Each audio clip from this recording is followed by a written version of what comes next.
So here's a few tips about your tape measure that you may or may not know, or your measuring tape or your tape or whatever you guys call it.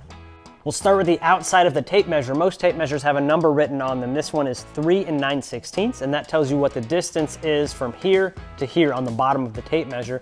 That's useful for when you're measuring an inside corner.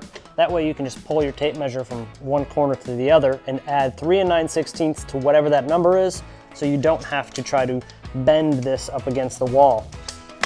This one, it's located underneath this belt clip, and it's 3 1/8.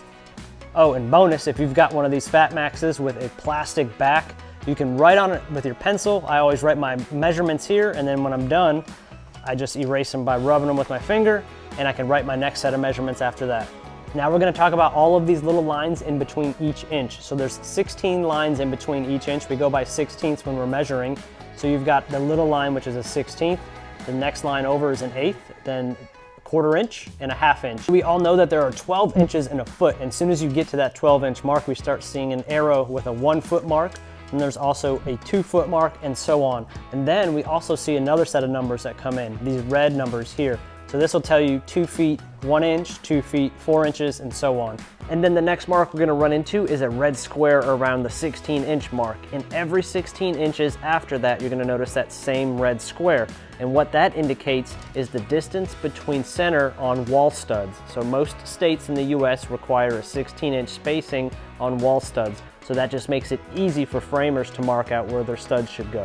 And then our next mark that we're gonna notice is this little black diamond that most people don't even notice on their tape measure, and that is at 19.2 inches. And every 19.2 inches after that, you're gonna see that same black diamond, and that indicates distance between floor joists. So floor joists in the US are spaced at 19.2, one reason being most sheets of plywood are 96 inches in length. So if you divide 96 inches by 5, you get an even 19.2 inches.